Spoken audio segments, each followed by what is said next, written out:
आपका स्वागत करते हैं। स्वागत है। गुण शरीराय गुणवंदिताय गुणेशानाय धीमहि गुणातीताय गुणाधीशाय गुणप्रविष्टाय धीमहि एकदन्ताय वक्रतुण्डाय गौरीतनयाय धीमहि गजेशानाय भालचन्द्राय श्रीगणेशाय धीमहि एकदन्ताय वक्रतुण्डाय गौरीतनयाय धीमहि गजेशानाय भालचन्द्राय श्रीगणेशाय धीमहि।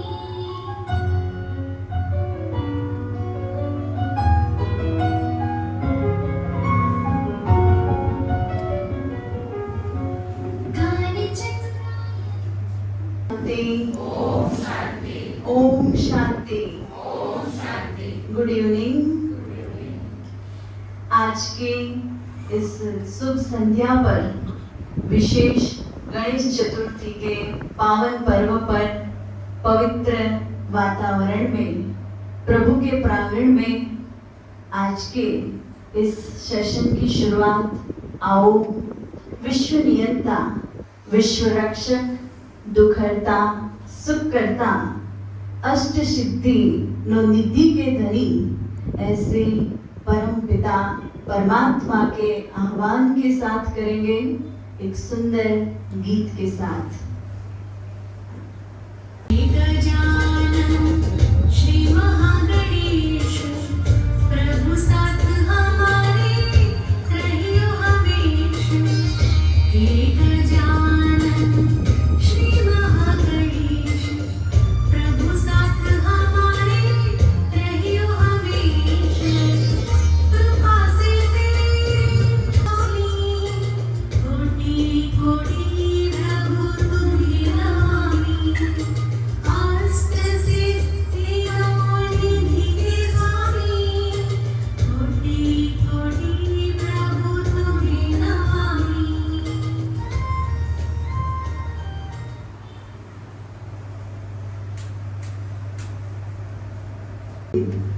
नुमा शाम का अलौकिक दिव्य वातावरण विघ्न विनाशक, प्रथम पूज्य, मंगल कारक, गणनायक गणेश जी का सब लोग बहुत ही उमंग उत्साह पूर्वक अर्चन, पूजन, आरती करेंगे और हम सभी आज के दिन एक अनोखी गणेश उत्सव को मनाएंगे। तो हम भी इस सभा में विघ्नराज परमात्मा का करतल ध्वनि से स्वागत करते हैं। स्वागत है, स्वागत है। परम आदरणीय भारती दीदी जी, जिन्हों के शुभ संकल्पों से ही ये आज का प्रोग्राम हो रहा है, वो भी अपने संकल्पों से सूक्ष्म में हमारे बीच ही उपस्थित हैं, हमारे साथ ही जुड़े हुए हैं। तो हम उनका भी तहे दिल से स्वागत करते हैं। स्वागत है, स्वागत है। खास अरावली आबू पवित्र भूमि से योगीराज दिव्य गुणों के धनी गुणपति अपनी वाणी, वृत्ति, बोल, ज्ञान के खजाने से पूरे विश्व के लोगों के विघ्न को दूर करने वाले, आध्यात्मिक बल, शक्ति प्रदान करने वाले, परमात्मा शिव के कार्य में संपूर्ण समर्पित शिव पुत्र आदरणीय ब्रह्मा कुमार रूपेश भाई जी, आदरणीय ब्रह्मा कुमार संजय भाई जी, आदरणीय ब्रह्मा कुमार जगदीश भाई जी का हम करतल ध्वनि से, दिल से, हृदय से स्वागत है, अभिवादन है, अभिनंदन है, सत्कार है। साथ ही पूरा प्रोग्राम जिन्होंने कोऑर्डिनेट किया है, ऐसी सबको ज्ञान अंजन देने वाली हमारी प्यारी अंजुमैन जी का भी हम करतल ध्वनि से स्वागत करते हैं। स्वागत है, स्वागत है। साथ ही साथ आप सब का भी इस प्रभु प्रांगण में स्वागत है, स्वागत है, स्वागत है। इसी स्वागत की श्रृंखला को आगे बढ़ाते हुए मैं बहनों से नम्र अनुरोध करती हूँ कि मंचासीन मेहमानों का तिलक, खेस और पुष्पगुच्छ से उनका स्वागत करेंगे, सत्कार करेंगे। हमारे बीच हम भी इस स्वागत की श्रृंखला में करतल ध्वनि से जुड़े रहे।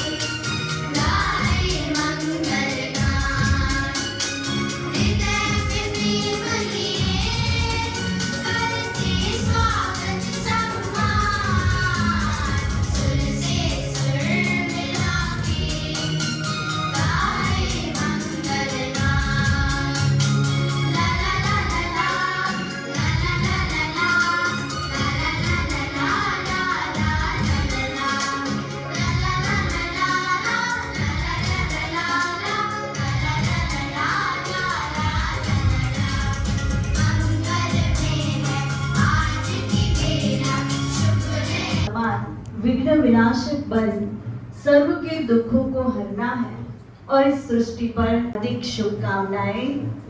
आइए स्वागत की इस श्रृंखला को आगे बढ़ाऊं कि वो भी नृत्य द्वारा इन शिव पुत्रों का स्वागत करेंगे।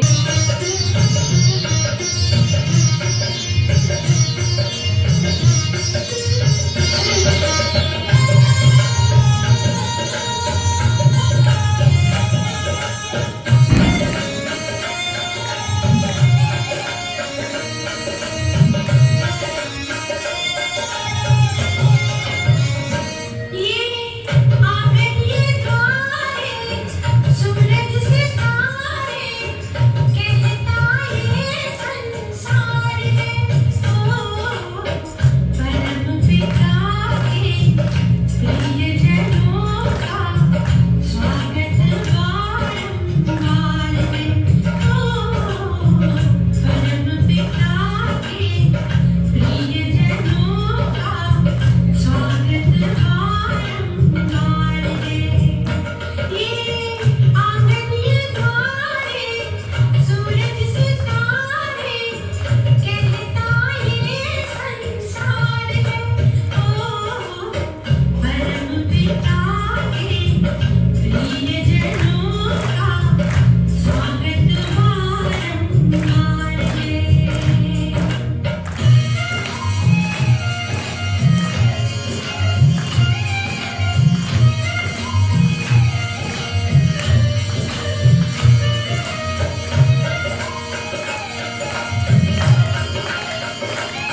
डेवलपमेंट प्रोग्राम्स चलते हैं उसका भी वो लाभ लेती है और मेडिटेशन करती है, तो उनका भी हम एक बार करतल ध्वनि से धन्यवाद करते हैं।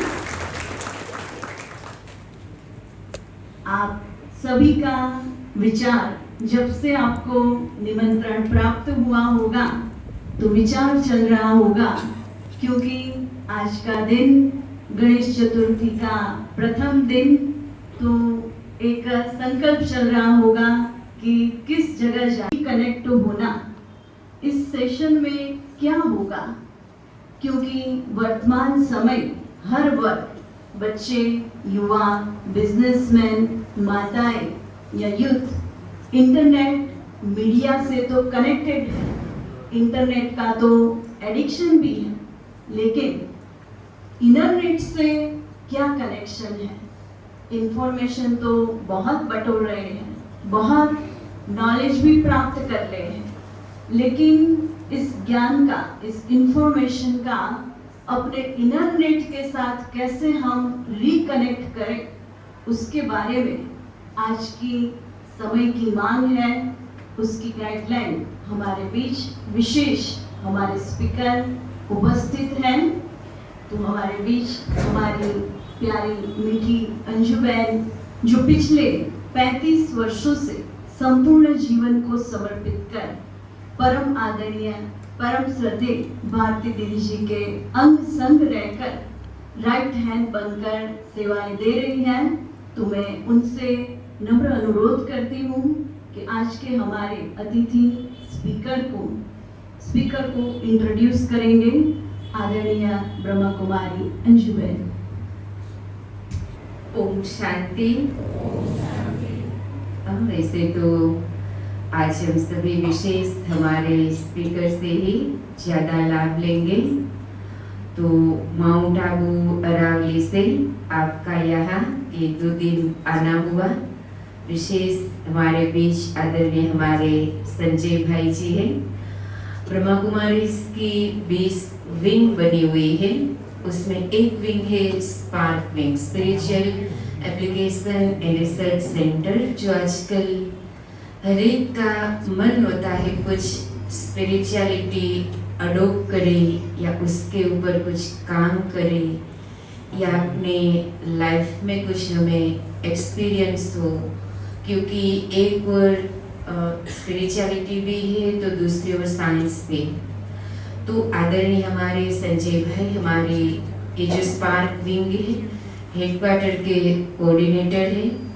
आपने 92 से आप हमारे ब्रह्मा कुमारी विश्वविद्यालय में आपने अपना जीवन समर्पित किया। आपने साइकोलॉजी एंड इंग्लिश में डिग्री हासिल करने के बाद ये तय किया कि अपना जीवन इस सेवा में समर्पित करना है। तो माउंट आबू ज्ञान सरोवर एकेडमी जो हमारे बहुत ही अच्छा कैंपस है, आप वहाँ रहते हुए इस विंग को बहुत सुचारू रूप से संभाल रहे हैं। बहुत ही अच्छे अच्छे प्रोग्राम ज्ञान सरोवर में होते रहते, आप पूरा उसका कोऑर्डिनेट करते हो और आज अपना समय देकर आप हमारे बीच में आए हैं।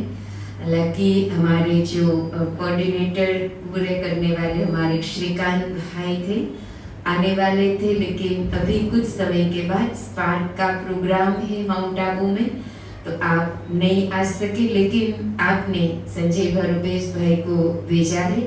तो आदरणीय हमारे रुपेश भाई जिनसे भी आप लोगों की शायद पहले मुलाकात भी हुई होगी, आप भी 94 से माउंट आबू में अपना जीवन समर्पित किया। वैसे आपने जर्नलिज्म किया है और स्पिरिचुअलिटी में आपका इंटरेस्ट बढ़ता गया और अभी जो स्पार्क विंग है आप उसके कोर कमेटी के एक्टिव मेंबर हैं। आप विशेष समस्या समाधान, एक मुलाकात, ऐसे बहुत सारे टॉपिक को क्लियर करते हुए टीवी में आप में से कईयों ने रुपेश भाई से देखा होगा, नज़दीक या दूर से मुलाकात की होगी। तो आज वैसे गणेश को भी लोग याद करते हैं विघ्नों को हरने के लिए। तो इससे दोनों शिव परमात्मा के पुत्र हम सबके बीच आए हैं, तो अधिक समय न लेते हुए अभी हम सब बहुत ही शांति से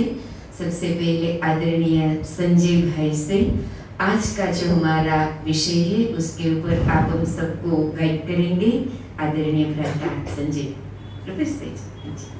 ओके, चलो अभी हम पहले सुनेंगे आदरणीय रुपेश भाई से। और पावन दिन गणेश चतुर्थी की आप सभी को ढेर सारी बधाइयाँ और हार्दिक दिल की शुभकामनाएं। परमपिता परमात्मा शिव की संतान श्री गणेश जी और हम सब भी परमात्मा की संतान, उस परमेश्वर पिता जिन्हें हम याद करते, उन्हीं की ओर चलने का आज दिवस है, साथ ही उनसे वर लेने का भी दिवस। तो ऐसे परमात्मा पिता की स्थिति में रहते हुए आज के सुंदर जो विषय को लिया है उसकी ओर हम चलेंगे, क्योंकि सचमुच यदि आप इतिहास को देखें तो 17वीं सदी एक ऐसी सदी थी जिसको हम एज ऑफ फेथ के नाम से जानते हैं। 18वीं सदी एज ऑफ रीजनिंग के नाम से जानते हैं। 19वीं सदी को एज ऑफ प्रोग्रेस के नाम से जाना जाता है, जिसमें काफी प्रोग्रेस हुआ विज्ञान की ओर से। और 20वीं सदी को एज ऑफ टेंशन के नाम से जाना गया, और 21वीं सदी को अनाउंस किया गया था कि 21वीं सदी एज ऑफ डिप्रेशन का होगा, जबकि चारों ओर मानसिक रोग बढ़ते चले जाएंगे। अब हम देख रहे हैं कि संसार की स्थिति ऐसी होती चली है, लेकिन फिर भी एक बात ये भी कही गई कि हम अपने भविष्य को या आने वाले समय को, एज ऑफ पेन के रूप में मनाना चाहते हैं या एज ऑफ पीस के रूप में मनाना चाहते हैं। कैसा हम देखना चाहते हैं अपने फ्यूचर को, ये हमारे हाथ में होना चाहिए, और उसके लिए हम सबको विशेष रूप से जागरूक भी होना चाहिए। तो क्या चाहेंगे? एज ऑफ पेन और age of peace. Age of peace. आज भी हम सभी गणपति जी से यही कामना करते हैं ना, हमारा जीवन, हमारा परिवार विघ्नों से मुक्त हो, हमारे जीवन में सुख हो, शांति हो, जीवन पूरी तरह से आनंद से परिपूर्ण हो।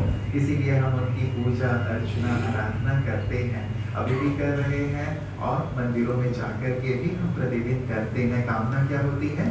हमारे जीवन में सुख हो, शांति हो, मंगल हो, आनंद हो, ये कामना रहती है, अपने लिए भी, अपने परिवार के लिए भी।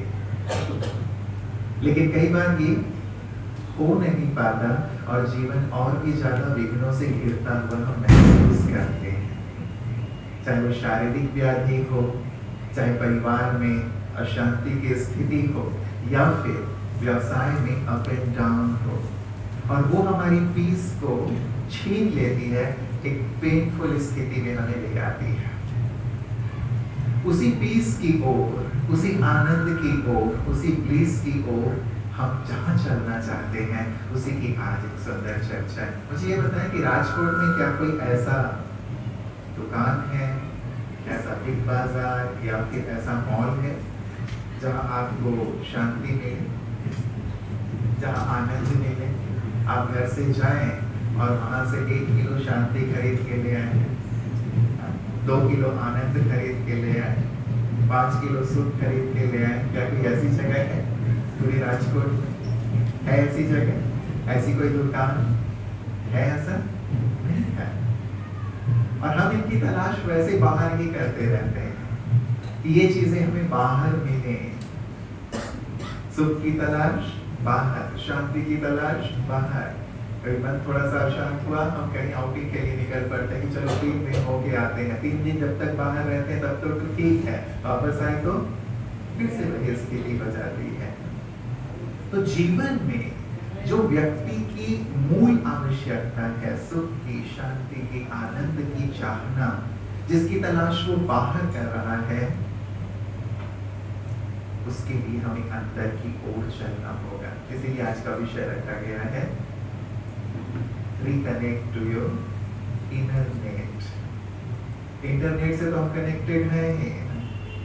इंटरनेट को यदि डिवाइड करें तो इंटरनेट जैसे इंटर रिलेशन, इस प्रकार का शब्द रहता है, तो मतलब आपसी संबंध हमारा हम मजबूत बनाना चाहते, तो बाहर वाले लोगों के साथ, अर्थात इंटरनेट जब हम कहते हैं बाहरी दुनिया के जाल से तो हम जुड़े हुए हैं, लेकिन इनर नेट अर्थात अपने अंदर से हम नहीं जुड़े हुए हैं, अंदर से दूर हैं। इसीलिए जिस चीज की चाहना हम रखते हैं उस चीज की चाहना से थोड़े दूर होते जा रहे हैं। कस्तूरी मृग की नाभि में ही कस्तूरी होती है, लेकिन तलाश उसकी कहाँ करते हैं? कहाँ तलाश करते हैं? बाहर ढूंढती रहती है कि ये खुशबू कहाँ से आ रही है। कस्तूरी मृग, आपने नाम सुना होगा, उसकी नाभि में ही खुशबू होती है और वो खुशबू बहुत दूर दूर तक फैलती रहती है और वो खुद ही तलाश करती रहती है कि खुशबू कहाँ से आ रही है। होती कहाँ है? उसके अपने पास ही होती है। वैसे ही हम सब बाहर की ओर दौड़ना और भागना जारी रखें। जब भी कोई समस्या आती है, कोई बात आती है, बाहरी दौड़ हमारी शुरू हो जाती है। अंदर की ओर हम कितना जाते हैं, अंदर की ओर हम कितना देखते हैं, जबकि हमारे अंदर वो सब चीजें समाहित हैं जिसकी हमें तलाश है। एक बार एक संत प्रवचन कर रहे थे, अचानक भूकंप आया, और जब भूकंप आया तो जितने भी शिष्य बैठे हुए थे, जितने भी श्रोता बैठे हुए थे, वो सब भाग खड़े हुए। लेकिन संत जी अपनी जगह पे ही आनंद की स्थिति में बैठे हुए थे। जब भूकंप शांत हुआ तो जो श्रोता थे, शिष्य थे, वो सभी अंदर आए। उन्होंने सोचा कि देखें कि महाराज की क्या स्थिति है, कुछ गिरा विरा तो नहीं है, वो सही सलामत है क्या नहीं है, क्योंकि हम सब तो बाहर आ गए, लेकिन जो हमारे निमंत्रण पर आए हुए थे वो तो अभी भी अंदर ही है। जब आके देखा तो वो ध्यानस्थ थे। सबने पूछा कि भूकंप आया, हम सब भागे, आप क्यों नहीं भागे? प्यारा सा जवाब था उनका, भागे तुम भी और भागा बैठ के, लेकिन अंतर था, तुम बाहर की ओर भागे और मैं अंदर की ओर भागा। तो जब कभी भी कोई बात आती है, हम बाहर की ओर भागते हैं, या हमारी पूरी ही जीवन की दौड़ बाहर की ओर ही है। ये एक कल्चर बन गया है, ये हमारा एक नेचर बन गया है कि बाहर ही सब कुछ मिलेगा, जबकि दो चीजें हैं, एक भौतिक जगत और दूसरा अभौतिक जगत। एक बाह्य जगत और एक भीतरी जगत। बाहरी जगत तो खूब हम एक्सप्लोर करते हैं, लेकिन एक जो अंदर का जगत है उसकी ओर जाने का मार्ग हमें नहीं पता है। अब यदि सचमुच हम अपने आप को जानना चाहते हैं और सचमुच इन सुख, शांति, आनंद जिनकी हमें तलाश है, जीवन में स्थिरता की तलाश है, या जीवन में उस चीज को जो हम प्राप्त करना चाहते हैं, जिस चीज के लिए कहा जाता है कि एक संपूर्ण शाश्वत सत्य, उसके लिए तो हमें अंदर की ओर ही चलना होगा। तो दौड़ थोड़ा अंदर की ओर करें। इसीलिए मैं आज आपके लिए कुछ सीज लेकर के आया हूँ। आज गणेश चतुर्थी है, तो आपके लिए गिफ्ट भी तो होनी चाहिए। तो माउंट आबू से हम आपके लिए कुछ गिफ्ट लेकर के आए हैं जो आपको अपने आप से कनेक्ट कर देगा। कुछ सीज के गिफ्ट है, और उसमें से फर्स्ट सी है कम इनसाइड, अपने अंदर आए। ये अंदर आने का समय है। यदि सचमुच आप स्थिर होना चाहते हैं, यदि सचमुच आप अपने जीवन को निर्विघ्न बनाना चाहते हैं, यदि सचमुच आप जीवन में सफलता प्राप्त करना चाहते हैं, तो आपको अपने अंदर आना होगा और स्वयं को पहचानना होगा। स्वामी विवेकानंद जी कहा करते थे कि यदि आप अपने साथ वक्त नहीं बिताते, तो आप संसार के सबसे महत्वपूर्ण व्यक्ति से मिलने का अवसर खो देते हैं। इसलिए रोज अपने साथ वक्त बिताया करें। हम सबके साथ मिलते हैं, सबके साथ बात करते हैं, सबको समय देते हैं, लेकिन अपने आप को समय देते हैं? देते हैं अपने आप को समय? अब अपने आप को समय देने का मतलब ये नहीं कि अपने आप को नहलाना, धुलाना, खिलाना, पिलाना, साज श्रृंगार करना। आप कहेंगे अपने आप को तो हम भरपूर समय देते हैं देते तो हैं, लेकिन ये समय देना अर्थात अपने आप के साथ बैठना, अपने आप के साथ, अपनी आत्मा के साथ बैठना। मैं अपने जीवन में क्या कर रहा हूं, क्या मुझे करना चाहिए, क्या सचमुच उस दिशा में चल रहा हूं जिस दिशा में जीवन चलना चाहिए, या फिर उन्हीं कार्यों में लगा हुआ हूं जिस कार्य में संसार के लोग लगे हुए हैं। विचार करना, अपने साथ बैठकर आत्मचिंतन करें, अपनी शक्तियों को पहचानें, क्योंकि हमारे अंदर इतनी शक्तियां छिपी हुई हैं जिन शक्तियों से हम अनभिज्ञ हैं। आपके पास यदि करोड़ों रुपए घर में रखे हुए और आप ये कहते हैं कि मुझे सब्जी खरीदने के लिए पैसे नहीं हैं, तो क्या करना चाहिए? यदि अंबानी जी के बेटे या अडानी जी के बेटे इतने वो अमीर हैं और यदि आपको वो दिखाई दे कहीं के सामान्य रूप से किसी से कुछ मांगते हुए, तो क्या लगेगा? यानी इतने बड़े करोड़पति अरबपति के बेटे हैं, बच्चे हैं, और ये किसी से कुछ मांग रहे हैं, भिक्षा मांग रहे हैं, अच्छा नहीं लगेगा ना, सूट नहीं होगा। हम भी आज शांति मांग रहे हैं, सम्मान मांग रहे हैं, सुख मांग रहे हैं, जबकि ये हमारे अंदर है। उस चीज की अवेयरनेस आज हमें नहीं है, उसे हमें जानना है। इसीलिए कहा कम इनसाइड, अपने पास अपने साथ जितना बैठेंगे, अपने आप को जितना देखेंगे, उतना ज्यादा आप अपनी शक्तियों से अवगत हो पाएंगे। अच्छा ये बताएं, आप कितना केजी उठा सकते हैं? भाई भाई बताओ, कितना केजी उठा सकते हैं? उठा के देखा कितना केजी, कितना केजी उठा सकते हैं? 30, ओके। 30 से ज्यादा और कोई? 30 से ज्यादा? 45, हाँ 35, 40 और भी कोई? घबराइए नहीं, कुछ हम लेके नहीं आए हैं माउंट आबू से 40 से ज्यादा कोई नहीं? अच्छा, बहनें कितना उठा सकती हैं? 20 किलो। हाँ जी, 20 किलो। कितना? 50 या 15? 15, ओके 15, ओके। और बहनें बस 50, उससे ज्यादा नहीं? हाँ जी 25, ओके। और कोई 25 से ज्यादा? ओके। भाइयों में 40 और बहनों में 25, ओके। लास्ट लॉक कर दें इसको, इससे ज्यादा कोई नहीं उठा सकता, ऐसा है? ऐसा है, ओके। चल, हो सकता है थोड़ा आगे पीछे भी हो जाए। आपको एक सत्य घटना बताता हूं। एक माँ अपने किचन में भोजन बना रहे हैं, उनका छोटा बच्चा सड़क में खेल रहा था। अचानक एक वाहन के पलटने की आवाज आई, बच्चे के चीखने की आवाज आई। माँ भाग के जाके देखती है कि एक भारी वाहन बच्चे के ऊपर आ गया है, बच्चा नीचे है, सुरक्षित है, वाहन चालक भाग गया है, और यदि बच्चे को बाहर नहीं निकाला जाता तो उसकी मृत्यु भी हो सकती है। लगभग 1000 kg का वाहन, लगभग। अब माँ क्या करेगी? क्या करेगी माँ? क्या करेगी?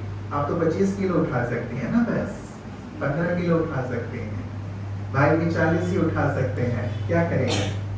बच्चा नीचे है, गाड़ी ऊपर है, आसपास कोई नहीं है, यदि उसे निकाला नहीं जाता तो उसकी जान भी जा सकती है। माँ क्या करेगी? भगवान को याद करेगी। बहुत अच्छा, भगवान को तो याद करना ही चाहिए, और ये करेगी भी, लेकिन कुछ प्रयास भी करेगी या नहीं करेगी? क्या भगवान को खुशी रहेगी? क्या करेगी माँ? कोशिश करेगी, कोशिश करेगी उठाने की। क्या उठा पाएगी? एक वाहन ही है, भारी वाहन, 800 केजी मान लीजिए, 1000 केजी मान लीजिए, लेकिन ये सत्य घटना। क्या करेगी? उठाने की कोशिश। उठा पाएगी? उठा पाएगी? आपको आश्चर्य होगा कि उस मां ने उस भारी वाहन को, अभी हम कह रहे हैं कि हम इतना ही केजी उठा सकते हैं, लेकिन उस भारी वाहन को उसने तब तक उठा करके रखा जब तक कि उसका बच्चा सुरक्षित बाहर नहीं आ गया। उस मां के लिए एक बार ताली बनती है। अब प्रश्न ये है कि आज हम ये सोचते हैं कि मैं केवल 15 केजी या 25 केजी उठा सकती हूँ, या मैं 35 या 40 केजी उठा सकता हूँ। अब उन्होंने इतना भारी वाहन कैसे उठा लिया? कैसे उठा लिया? कहां से आ गई थी शक्ति? कहीं से आ गई या अंदर थी? जब कभी कोई सिचुएशन आती है, अचानक हमारे अंदर कोई शक्ति जागृत हो जाती है ना, ऐसा आप सबने महसूस किया है या नहीं? और ये सत्य घटना जो मैंने आपके सामने रखी, और भुज के हॉस्पिटल का भी एक सत्य घटना है, जब 26 जनवरी 2001 की घटना, जबकि भयंकर भूकंप आया था, आप सब तो उससे भली भांति अवगत हैं। और वहां के हॉस्पिटल की एक घटना, सत्य घटना ये थी कि वहां एक पैरालाइज पेशेंट जो न चल सकता न फिर सकता, उसको हॉस्पिटल में ही और बेड पे ही फीड किया जाता था। अन्य दिनों में तो लोग आकर के पूछा करते थे कि क्या हाल है तुम्हारा, लेकिन उस दिन जब भूकंप आया सब भागे जा रहे थे। उसको क्या हुआ होगा? क्या हुआ होगा? Completely paralysed. अब सभी लोग भाग रहे हैं, दीवारें हिल रही हैं, छतें हिल रही हैं, उसे लग रहा है कि अब कभी भी हॉस्पिटल धराशायी हो सकता है, छत मेरे ऊपर आ सकता है। क्या किया होगा? कोई पूछ नहीं रहा है, सब भाग रहे हैं अपनी अपनी जान बचा करके। क्या किया होगा? क्या किया होगा? उसकी उंगलियों में कंपन होने शुरू हुए, हाथ पैरों में कंपन होने शुरू हुए। इतना ही नहीं, थोड़ी उसने एनर्जी लगाई और वो धीरे धीरे उठ करके बैठा ही नहीं, खड़ा भी हो गया। खड़ा ही नहीं हुआ, लेकिन दौड़ने भी लगा, और दौड़ करके एक सुरक्षित स्थान पे पहुंच गया। जिसकी जान चले जानी थी वो तो सुरक्षित रहा, और जिन्हें सुरक्षित रहना था उनमें से कई भगवान को प्यारे हो गए। तो कहने का भाव, जिसके अंदर ये स्थिति पैदा हुई, वो शक्ति कहां से है? आई कहां से वो शक्ति? हमारे अंदर थी। हमारे अंदर ट्रिमेंडस एनर्जी है, पावर है, लेकिन हम उससे अनभिज्ञ हैं, क्योंकि हम अपने साथ बैठते ही नहीं, अपने आप के साथ कनेक्ट ही नहीं होते, अपने आप को देखते ही नहीं। जिसके लिए कहा है, स्वामी विवेकानंद जी ने भी कहा कि हमारे पास एक ऐसी अद्भुत चमत्कारिक शक्ति है जो हमारे अपने मन में है, लेकिन हम अपने आप को न देख करके सारे औरों को ही देखते रहते हैं। इसीलिए आप अपने अंदर चलें, अपने आप को देखें। जितना अपने आप को देखेंगे, अपना चिंतन करेंगे कि मैं ईश्वर की संतान बहुत शक्तिशाली हूं, मैं किसी भी समस्या का समाधान करने का एक साहस रखता हूँ, शक्ति रखता हूँ, समझ रखता हूँ। यदि ये चीज मेरे अंदर एक अवेयरनेस के रूप में आ जाती है, तो मैं बहुत सहजता से किसी भी चीज को समाधान कर सकता हूँ। यदि मैं आपको कहूँ कि इस हॉल में आपको क्या क्या दिखाई दे रहा है, क्या क्या दिखाई दे रहा है आपको इस हॉल में? सब कुछ दिखाई दे रहा है। क्या क्या दिखाई दे रहा है? ओके, हाँ, हम सब दिखाई दे रहे हैं। बाबा का फोटो दिखाई दे रहा है। आपको क्या दिखाई दे रहा है इस हॉल में? हाँ, लाइट, फ्लावर्स और स्टेज दिखाई दे रहा है, लोग बैठे हुए दिखाई दे रहे हैं। आपको क्या दिखाई दे रहा है? हाँ, आपको जी, फैन दिख रहा है, एसी दिख रहा है, चेयर्स दिख रहे हैं। ओके ओके, और पीछे वालों को क्या दिखाई दे रहा है? क्या दिखाई दे रहा है? पीछे वाले भी कुछ बोले, क्या दिख रहा है? यही सारी चीजें दिखाई दे रही हैं। आमतौर पे जब ये पूछा जाता है कि आपको इस हॉल में क्या क्या दिखाई दे रहा है, तो हम सब चीजों को काउंट कर लेते हैं कि हाँ, ये दिखाई दे रहा है, ये दिखाई दे रहा है, ये दिखाई दे रहा है। लेकिन मैं भी दिखाई दे रहा हूं। मैं भूल जाता हूं, बाकी सब चीजें मुझे दिखाई देते हैं।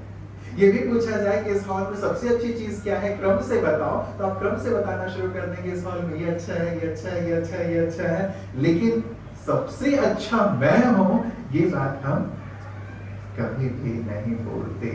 पर एक हमारी आदत सी हो गई है कि बाहर सब चीजें दिखाई देती हैं, लेकिन अंदर जो मैं हूं, एक विशेष रत्न हूं, एक विशेष आत्मा हूं, मेरे अंदर भी योग्यताएं, क्वालिटीज हैं। कहा जाता है गॉड डजंट क्रिएट गार्बेज।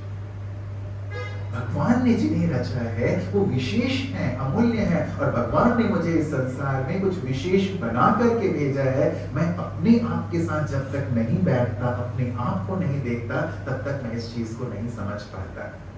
इसीलिए कहा कम इनसाइड, अपने अंदर आओ, अपने आप को देखो, अपनी विशेषताओं और अपनी शक्तियों को पहचानो। जब ये पहचान होगी तब आप अपने जीवन में कुछ और कर गुजरेंगे, कुछ और बन जाएंगे। तब आपको समस्याएं नहीं लगेंगी, बातें नहीं लगेंगी, और जीवन में एक सुंदर सुकून जिसकी हमें तलाश है, आनंद जिसकी हमें तलाश है, सुख और शांति जिसकी हमें तलाश है, वो हमारे लिए बहुत सहज हो जाएगी। तो क्या करेंगे? अंदर की ओर चलेंगे, अपने साथ वक्त बिताएंगे। बिता सकते हैं आज से कुछ वक्त। यहाँ यही सिखाया जाता है। यहाँ सबके चेहरे पे जब भी आप आएंगे एक सुंदर सी मुस्कान आपको दिखाई देगी, है ना? जब भी आप सेंटर पे आएंगे, हमारी दीदियां कैसे मिलती हैं आपको? इतनी सारी सेवाएं करते हुए भी हमेशा उनके चेहरे पे एक मुस्कान रहती है। क्यों?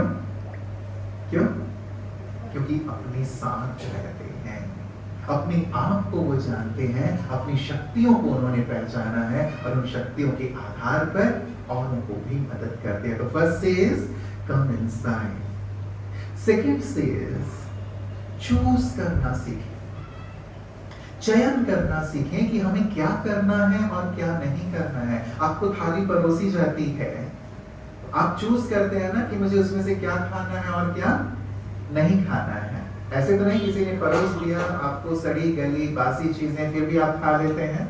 खाते हैं क्या? नहीं।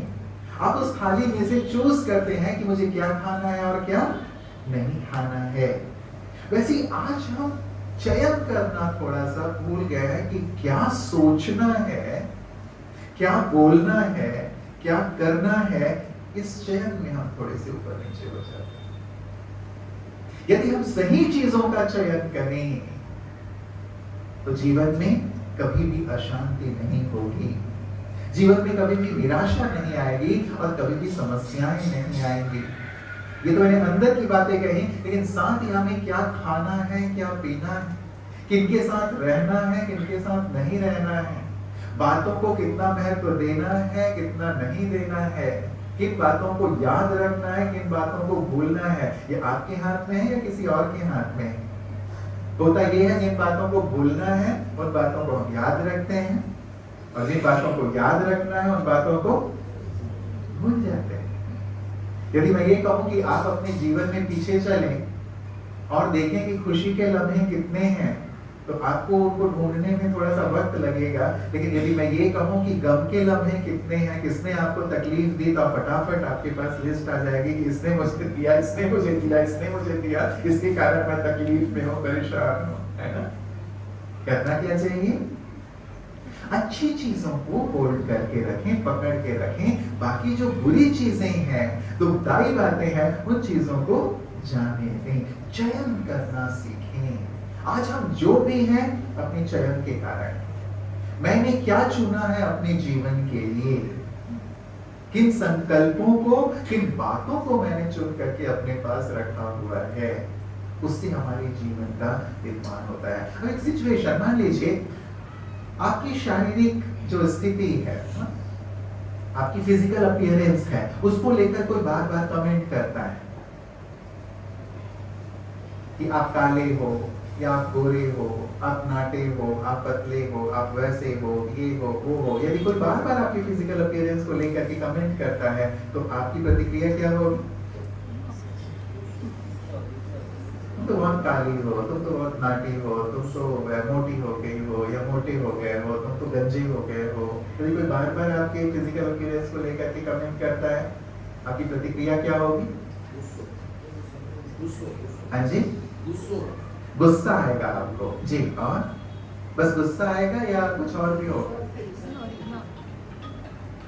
गुस्सा आएगा, बहनों, गुस्सा आएगा। गुस्सा आएगा या नहीं आएगा? आएगा, आएगा या नहीं आएगा? आएगा। हाँ जी, वो वही सोचने लगेगा जो सामने वाले बोल रहे हैं, वो महसूस करने लगेगा मैं सचमुच में काला हूँ। बिल्कुल बिल्कुल, वो बोल रहा है कि तो मैं सचमुच ऐसा हूँ, राइट। तो मतलब वो सोचने भी लगेगा और साथ ही साथ गुस्सा भी आएगा, राइट। ज्यादातर ऐसा होगा ना। एक बहुत अच्छे मोटिवेशनल स्पीकर हैं निक, आपने नाम सुना होगा, जिनके ना दोनों हाथ हैं ना दोनों पैर, विदाउट आर्म्स विदाउट लेग्स का था। 17 साल की उम्र तक उनको बार बार लोग यही कहते थे कि तुम तो बोझ हो, समाज के लिए बोझ हो, अपने माता पिता के लिए बोझ हो, तुम क्या करोगे लाइफ में, हाँ ऐसी लाइफ से क्या मतलब है, तुमको तो मर जाना चाहिए, तुम बोझ हो बोझ हो बोझ हो। सोचो वो बचपन से लेकर के 17-18 इयर्स की एज तक वो सुनता रहा। अब इतना जो सुनेगा उसके पास गुस्सा भी तो हो सकता है, जैसे आपने कहा आए, या उसे ये लगेगा कि हाँ मुझे अपने जीवन को समाप्त कर देना चाहिए।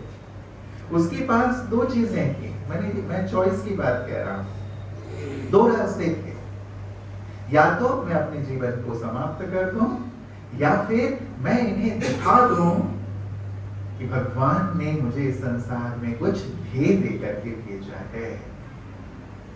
उसने क्या चुना? दूसरे रास्ते को चुना कि मैं दिखाऊंगा, मैं प्रूव करूंगा कि मैं इस संसार के लिए वरदान हूं, समाज के लिए वरदान हूं, और भगवान ने मुझे इस संसार में कुछ विशेष ध्येय देकर के भेजा है।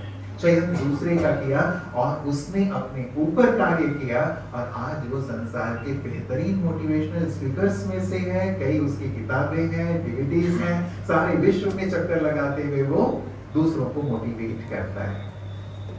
दोनों हाथ दोनों पैर ना होते हुए भी, पता है ऐसी कंडीशन हमारी तो नहीं है ना, ऐसी कंडीशन हमारी तो नहीं है। ये तुरंत हम किस चीज को चुन लेते हैं? जो चीज किसी ने कहा, जो चीज किसी ने कहा तुरंत हम उस चीज को चुन लेते हैं। कोई बात आती है, उस बात को लेकर के हम बैठ जाते हैं कि पता नहीं ये बात, ये बीमारी, ये समस्या कब जाएगी मेरे जीवन से। चयन हम बुरी चीज का करने लगे हैं, इसीलिए आज जीवन में परेशानियां हैं। और जब हम खुद के साथ बैठते हैं तो हमें एक समझ प्राप्त होती है कि हमें किस चीज का चयन करना है, किस चीज का चयन करें, और उसके पश्चात खुद को चेंज भी करें। बी द चेंज, अपने अंदर परिवर्तन लाए। कई बार हम जानते हैं कि ये चीज सही है लेकिन वो चीज करते नहीं है, तो रिजल्ट क्या होगा? एक सुंदर सा इक्वेशन है जो हम लोग हमेशा बताते हैं, minus into plus is equal to minus, plus into minus is equal to minus, minus into minus is equal to plus, and plus into plus is equal to. इस इक्वेशन को क्यों मैंने रखा? जो चीज माइनस इंटू प्लस, जो चीज हमें नहीं करनी चाहिए वो चीज हम करते हैं तो रिजल्ट क्या होगा? माइनस ही होगा ना। जो हमें नहीं चाहिए वही होगा। जो चीज हमें करनी चाहिए वो चीज हम नहीं करते हैं तो भी रिजल्ट क्या होगा? तो भी माइनस, अर्थात नेगेटिव ही होगा। जो हमें नहीं करना चाहिए, नहीं सोचना चाहिए और हम नहीं सोचते हैं तो रिजल्ट पॉजिटिव होगा, जीवन में खुशहाली होगी। जो हमें करना चाहिए हम वही करते हैं तो भी रिजल्ट पॉजिटिव होगी। इस इक्वेशन को हमेशा याद रखें और इसकी ओर हम अपने आप को लेकर के चलें। चेंज लाएं अपनी सोच में, अपने बोल में, अपने कर्म में, अपनी उन आदतों में जिनके कारण हम परेशान हैं, जिनके कारण और लोग हमसे परेशान हैं। यदि उन चीजों को हम नहीं परिवर्तित करते हैं, हम हमेशा ये सोचते हैं कि सामने वाला परिवर्तित हो। हमारी उंगली हमेशा सामने वाले की ओर होती है कि इस व्यक्ति के कारण ऐसा है, इस व्यक्ति के कारण ऐसा है, इसके कारण ऐसा है, ये बदल जाएगा तो शायद मैं बदल जाऊं। एक वृद्ध व्यक्ति था, उदास बैठा हुआ था। कुछ लोग आए उसके पास, बोले तुम इतने उदास क्यों हो? तो उसने कहा कि जब मैं छोटा था ना तो मैं सोचता था कि मैं बड़ा होकर सारी दुनिया को बदल दूंगा, लेकिन जब थोड़ा और बड़ा हुआ तो लगा नहीं, दुनिया बहुत बड़ी चीज हो गई, मैं देश को बदलूंगा। फिर थोड़ा और बड़ा हुआ तो लगा नहीं, देश भी ज्यादा बड़ा हो गया, मैं अपने राज्य को बदलूंगा। जब थोड़ा और बड़ा हुआ तो लगा नहीं, राज्य भी बड़ा है, मैं अपने डिस्ट्रिक्ट को या अपने परिवार को ही बदल। लेकिन कोई नहीं बदला। अब मैं वृद्ध हो गया हूँ, जब मैं बैठा हूँ जीवन की अंतिम पड़ाव पे हूँ, तो मैं ये सोच रहा हूँ कि काश मैंने ये सोचा होता कि मैं खुद को बदल लूं। मैंने शुरुआत खुद से की होती तो मुझे देखकर शायद मेरा परिवार बदल गया होता, डिस्ट्रिक्ट के लोग बदल गए होते, राज्य बदल जाता, राष्ट्र बदल जाता और समूचा संसार भी संभवतः बदल जाता। हम हमेशा बदलाव के लिए दूसरों को देखते हैं। इस बदलाव की शुरुआत हम खुद से करें। ये परिवर्तन अपने अंदर जब आएगा, अपने विचारों में परिवर्तन, सोच से ही तो सृष्टि का निर्माण होता है। हम अपनी सोच को एक अच्छी सोच के संकल्प से यहां से जाएं कि यहां से हम एक positive thought, powerful thought, purposeful thought create करने का एक सुंदर संकल्प आज के शुभ दिवस पर हम जरूर करें, जो हमारे आंतरिक जगत को भी बदलेगा और साथ ही बाह्य संसार को भी बदलेगा। इसीलिए फोर्थ सी है, बी द क्रिएटर। आप क्रिएटर हैं। हम परमात्मा जो रचयिता हैं उनकी संतान हैं, और हमें भी अपने भविष्य को क्रिएट करने की शक्ति प्राप्त है। आप ये ना सोचो कि हम लिखवा के जो आ गए हैं वही होगा। कौन कौन ऐसा सोचते हैं जो भाग्य में लिखा है वही मिलेगा? कौन कौन सोचते हैं? आपके जो भाग्य में लिखा है वही मिलेगा, या आप अपना भाग्य बना सकते हैं? जो बना सकते हैं वो जरा कि मैं अपना भाग्य बना सकता। यदि हम ये सोच लेते हैं, लेकिन ठीक है, नियति एक शब्द हम यूज करते हैं कि भगवान ने भाग्य लिखकर भेजा है, लेकिन भगवान ने हमारे हाथ में श्रेष्ठ संकल्प और श्रेष्ठ कलम भी देकर भेजा है, जिसके आधार पर हम अपने भाग्य का निर्माण कर सकते हैं। इसीलिए कहा गया है, जैसा सोचोगे वैसा बनोगे। बचपन से हम सबने क्या सीखा, क्या पढ़ा? जैसा सोचोगे वैसा होगा, जैसा सोचोगे वैसा बनोगे। ये क्या हुआ? अपने भविष्य का निर्माण करना। इसीलिए हम अपने भविष्य के निर्माता बने।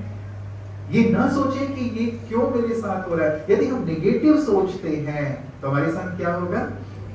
नेगेटिव ही होगा। यदि हम पॉजिटिव अपने लिए, अपने परिवार के लिए सोचेंगे तो क्या होगा? पॉजिटिव ही होगा। आप क्रिएटर हो। आप इस चीज को अंडरलाइन करके जाओ।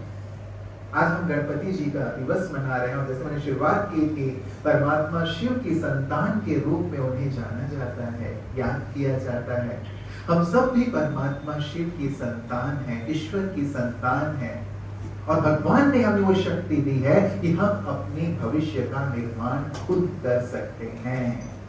कहा जाता है विचार, अपने विचार पर ध्यान दो, क्योंकि विचार ही तुम्हारे बोल बनते हैं। अपने बोल पर ध्यान दो, क्योंकि बोल ही कर्म बनते हैं। अपने कर्म पर ध्यान दो, क्योंकि कर्म ही आदतें बनती हैं। अपनी आदतों पर ध्यान दो, क्योंकि आदत ही संस्कार बनते हैं। संस्कारों पर ध्यान दो, क्योंकि संस्कार ही चरित्र बनते हैं। और चरित्र पर ध्यान दो, क्योंकि चरित्र ही तुम्हारा डेस्टिनी बन जाता है। तो शुरुआत कहां से हुई? शुरुआत कहां से हुई? विचार से। जैसा विचार वैसा जीवन, जैसा विचार वैसी हमारी डेस्टिनी। इसी विचार पर हम बहुत ध्यान दें। हम क्यों आज इंटरनेट की बात कर रहे हैं? क्योंकि बाहर सब कुछ कर रहे हैं, लेकिन मैं क्या सोचता हूं, क्या इस पर मेरा ध्यान है? विचार जो बीज है, जो मेरे जीवन का आधार है, मेरे जीवन में जो कुछ घटित हो रहा है उसका कारण मेरे विचार हैं। और विचार करके देखें आज विचार पर हम कितना विचार करते हैं। एक सर्वे ये कहता है कि व्यक्ति 80% अपने पास्ट में रहता है, 15% अपने फ्यूचर में रहता है और केवल 5% अपने प्रेजेंट में रहता है। विचार करें, 80% पास्ट में, और पास्ट की कौन सी बात है? इसने मेरे साथ ये किया, ये हुआ होता तो अच्छा होता, ये नहीं हुआ होता तो अच्छा होता, आज मेरी लाइफ ऐसी हो गई, काश इससे ये पतिदेव ना होके कोई और पतिदेव होते, कोई अच्छे पति मिले हुए होते। कि पतिदेव ये सोचते होंगे कि कहाँ मुझे मिले, कोई और मिली होती जिसमें ऐसे गुण होते हैं। पास्ट में हंसी की बात कर रहा हूँ, यहाँ तो सब बहुत अच्छे हैं, पति पत्नी सुखी शांत और संपन्न है। लेकिन कई बार हमारे विचार ऐसी चीजों के बारे में जिनके बारे में कुछ बदलाव अब नहीं किया जा सकता, वहां ज्यादा चलते हैं। 80% गड़े मुर्दे हम उखाड़ते रहते हैं, और मुर्दे उखाड़ेंगे तो क्या होगा? उसे बदबू ही आएगी ना, बदबू ही आएगी, और उसी बदबू में, उसी बीमारी में, उसी गंदगी में आज हम अपने वर्तमान को भी नष्ट करते रहते हैं। इसीलिए आज ये थॉट जरूर करके, मैं अपने भविष्य का निर्माण स्वयं करूंगा। आज जैसी भी स्थिति है, यदि आज हम ये ठान लेते हैं कि मैं मैं आपको ईश्वर का एक महावाक्य, भगवान के महावाक्य में आपके सामने रख रहा हूं, जो बहुत ही गहन है, इसे गांठ बांध लीजिएगा।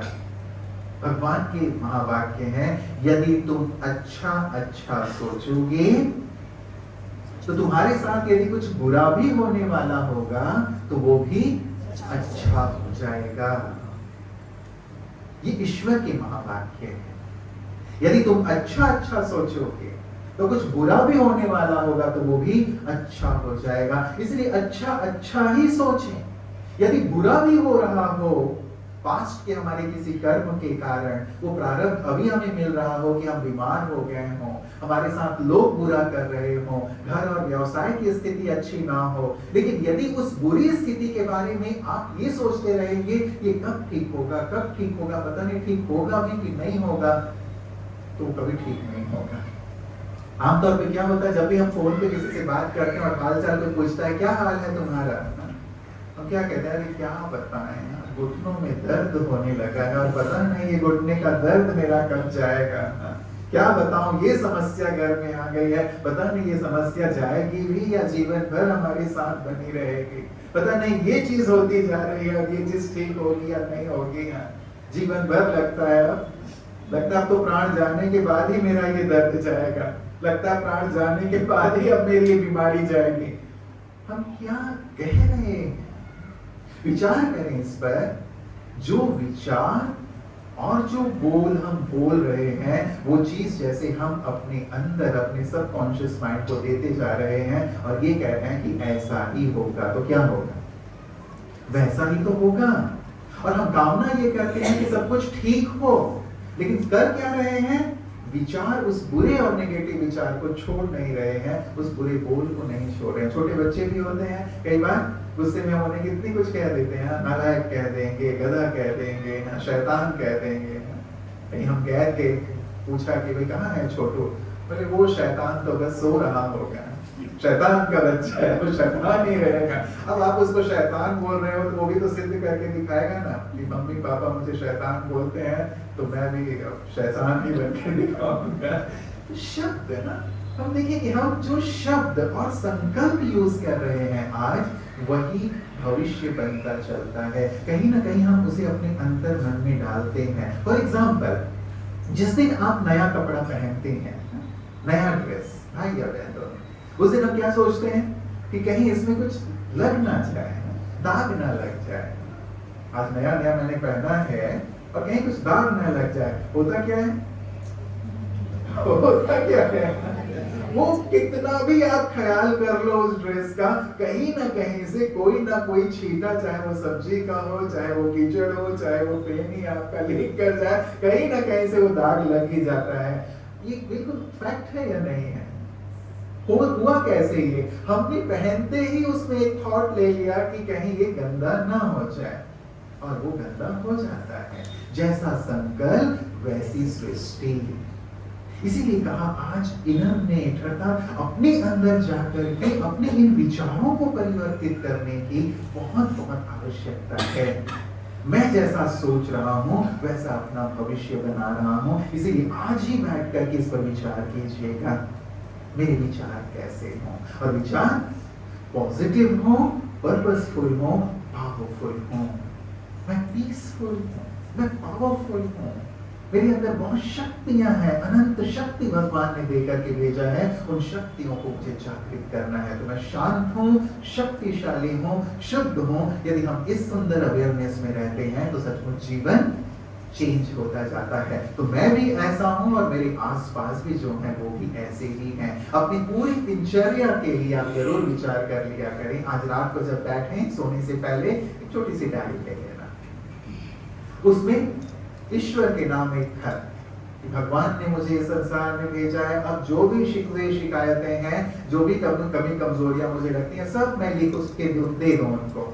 जो भी बोझ लगता है मुझे वो सब लिख करके मैं उन्हें दे दूं कि ये सारी चीजें आपको अर्पित, और मैं फिर अपने लिए एक सुंदर कल का निर्माण करूं। आज करके देखिएगा, प्रैक्टिकली करके देखिएगा और फिर भले बताइएगा दीदी को।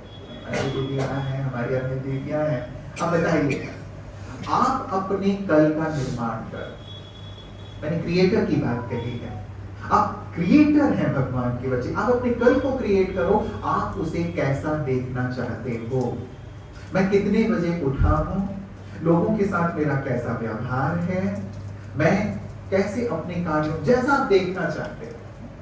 जिसके साथ आपका व्यवहार ठीक नहीं है, आप देखो कि उस व्यक्ति का आज मेरे साथ बहुत अच्छा रिलेशन है, घर में बहुत अच्छा शांति का माहौल है, मैं जहां भी कार्य करने के लिए जा रहा हूं मेरे हर कार्य सफल हो रहे हैं। आप ईश्वर को याद करके, बस ये सुंदर सा एक सुंदर विजन, ईश्वर स्पिरिचुअलिटी इसमें आपको बहुत मदद करेगी, जिसके बारे में संजय भाई जी आपको बताएंगे कि स्पिरिचुअलिटी क्या है और कैसे हम ईश्वर से कनेक्ट होकर के ये सब चीजें करते हैं। जैसे आप ईश्वर की स्मृति के साथ जो चीजें क्रिएट करते हैं वही चीजें होनी शुरू हो जाती। आप इसको करके देखो, आज रात को ही करके देखना। अपने कल को आप जैसा देखना चाहते हैं, बच्चों को जैसा देखना चाहते हैं, लेकिन पूरे विश्वास के साथ, पूरे विश्वास के साथ कि मेरा कल ऐसा है।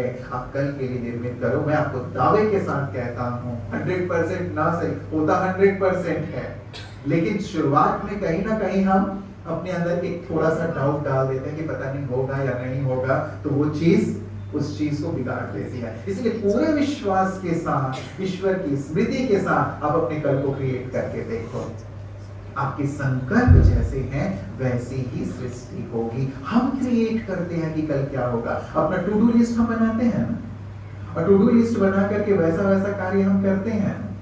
तो अपने कल के लिए भी आप अपने संकल्पों में वो टू डू लिस्ट बना लीजिए जो चीजें होने वाली है। कल आने वाला है, आएगा या नहीं आएगा? आएगा। परसों आएगा या नहीं आएगा? आएगा। लेकिन हम कल जो आने वाला है उसके हाथों में अपने आप को सौंप देते हैं कि कल जो होगा ठीक है। देखिए, हमने कभी कल को क्रिएट करने की कोशिश नहीं की, क्योंकि हमने ये जाना ही नहीं था कि हम क्रिएटर के बच्चे, मास्टर क्रिएटर हैं। अब ये क्रिएटर बन करके आज आप यहां से जाएं, क्योंकि जब आप ऐसे क्रिएटर बन जाएंगे फिर आपके जीवन में कोई शिकवे शिकायतें नहीं रहेंगी, बल्कि आप दूसरों के लिए दाता बन जाएंगे, आप दूसरों के लिए प्रकाश स्तंभ बन जाएंगे। ठीक है, ये चारों चीज याद रहेंगी गिफ्ट के तौर पे, याद रहेंगी। फर्स्ट सी कम इनसाइड, अपने अंदर आए, अपने साथ बैठें, अपने आप को देखें, अपनी विशेषताओं को देखें और अपने आप को भी शाबाशी दें। दाहिना हाथ उठाएं, दाहिना हाथ पीछे ले जाएं, हाँ, अपने आप को शाबाशी दें। शाबाश, तुम बहुत अच्छे हो, तुम बहुत अच्छे हो, तुम बहुत अच्छे हो, तुम जो चाहो वो कर सकते हो, तुम्हारा भविष्य बहुत सुंदर है। ऐसा देते हैं अपने आप को शाबाशी या नहीं देते? या इंतजार करते हैं कि सामने वाला मुझे शाबाशी देता ही नहीं, मैं कितना भी अच्छा भोजन क्यों ना बना लो, मेरी सास कभी अप्रिशिएट करती ही नहीं, कभी नहीं करती ना। तो इंतजार ना करें, सासू माँ अप्रिशिएट करे या ना करे, खुद ही अपने आप को अप्रिशिएट कर लिया करो कि शाबाश तुम बहुत अच्छे हो, बहुत अच्छे हो, बहुत अच्छे हो। हम भी खुश रहेंगे और हमारी अच्छाइयां बढ़ती चली जाएंगी। Come inside. सेकंड से चूज करना सीखें, अच्छी चीजों का चयन करें, बुरी चीजों का नहीं, चाहे वो बाहरी चीज है चाहे भीतरी चीज है। यदि हम चयन करना सीख जाएंगे ना, जीवन बेहतरीन होता चलेगा। थर्ड से चेंज, चूज करें और साथ ही चेंज करें, और चेंज की शुरुआत खुद से करें। जो चीज लग रहा है कि इस चीज में मुझे परिवर्तन करना है, मैं कर सकता हूं और मुझे करना चाहिए।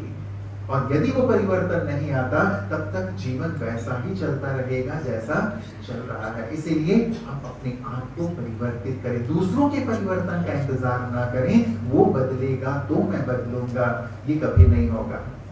होगा सामने वाला बदले तब मैं खुश रहूंगा।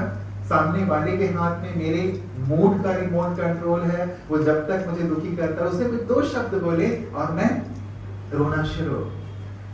होता है ना ऐसा? किसी ने बुरा कहा, तुम तो अच्छे नहीं हो, तुरंत ही हमारा मूड ऑफ। सारे दिन में सबने अच्छा अच्छा हमारे लिए बोला हो, किसी ने 2 शब्द बोल दिया, तुमने आज भाषण अच्छा नहीं किया।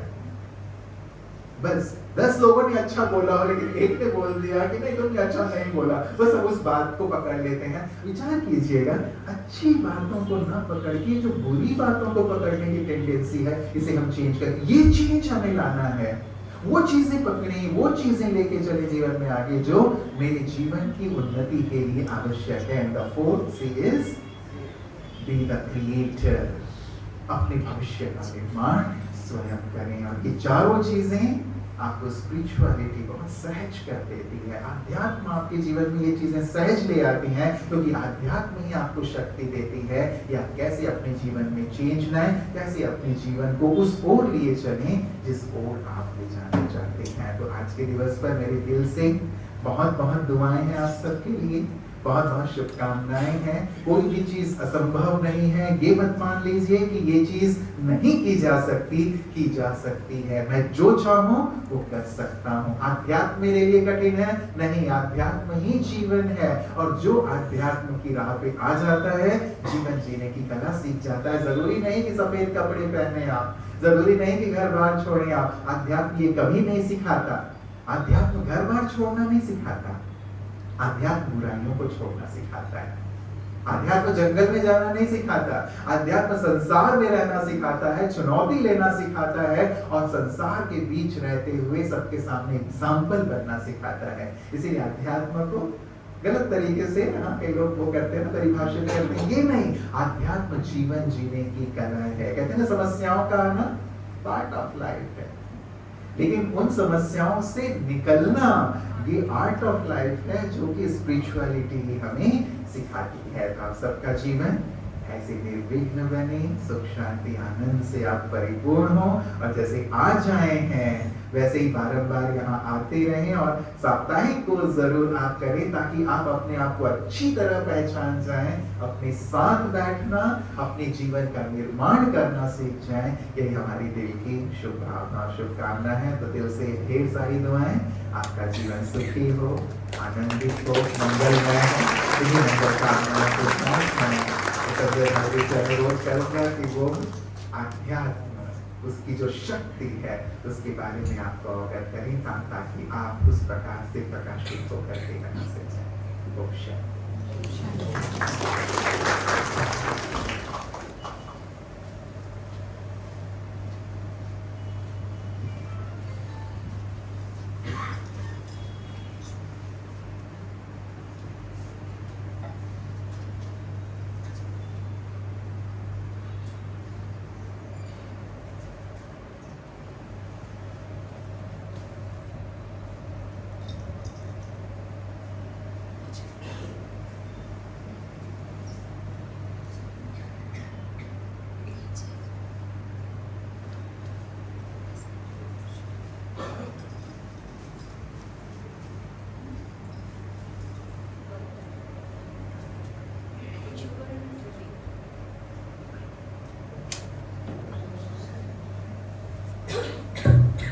ओम शांति।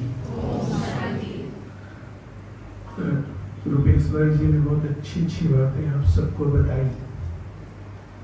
4 C's के बारे में बताया। मुझे लगता है कि अगर ये 4 बातें ही जीवन में धारण कर ली जाए तो हमारा जीवन बदल जाएगा, ज़्यादा कुछ करने की जरूरत नहीं पड़ेगी। ये 4 C's ही जीवन को बदलने के लिए पर्याप्त हैं, लेकिन मनुष्य की एक सबसे बड़ी दुर्बलता क्या है पर उसको सुनना बहुत अच्छा लगता है, लेकिन जब करने की बारी आती है तो पीछे हट जाता है ना।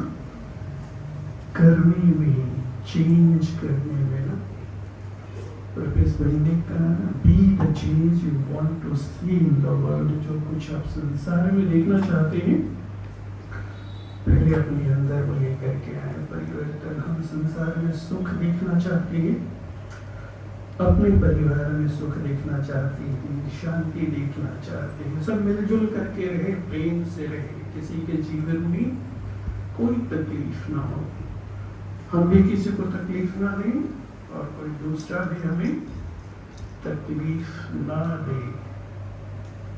लेकिन यहाँ से बाहर निकलते ही ये सारी बातें भूल जाती हैं ना।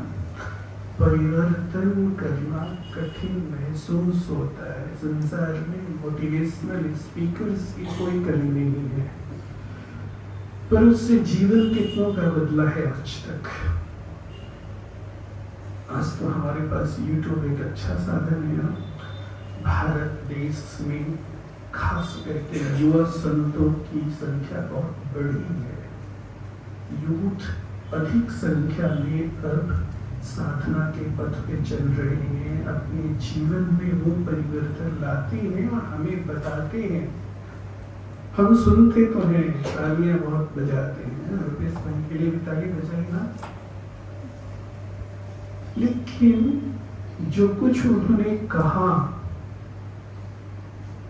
अगर उसको जीवन में हम धारण नहीं करते हैं तो फिर ये अध्यात्म की बातें किसी काम की रह नहीं जाती है। पहले से मंदिर अधिक बड़े हैं, भक्ति पूजा भी बहुत बड़ी है, ज्ञान भी बड़ा है और विज्ञान भी बड़ा है, दोनों साथ साथ बड़े हैं। एक ने हमारे बाह्य जगत को बहुत सुखी किया है, दूसरा हमारे अंतर जगत को सुखी करने की कोशिश कर रहा है।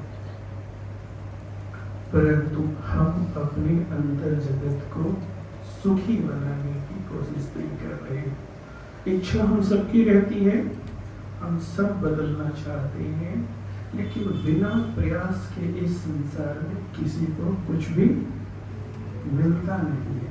इस संसार में धन बहुत है, अडानी को मिल गया, अंबानी को मिल गया, हमको नहीं मिल रहा है। क्यों नहीं मिल रहा है? इसी तरह इस संसार में सुख और शांति भी है। ये संसार कितना भी बुरा क्यों नहीं हो, इस संसार में सुख और शांति भी है। हमको मिल क्यों नहीं रहा है? हम प्रयास नहीं करते हैं। आज गणेश चतुर्थी है, गणेश जी को मुख्य रूप से किसके लिए जाना जाता है? विघ्नों के लिए जाना जाता है। और हम उनकी पूजा किस अभिलाषा से करते हैं? मेरे जीवन के विघ्न बाधाएं ना बेटे कम तो हो जाए, कम से कम, ठीक है पूरी तरह ना भी बेटे कम हो जाए। परंतु क्या हमें लगता है, हम सब पढ़े लिखे लोग हैं, बुद्धिशाली हैं, हम विवेक पूर्वक सोचें, केवल भगवान की पूजा कर लेने से जीवन की बाधाएं मिट जाएंगी? लगता है ऐसा है?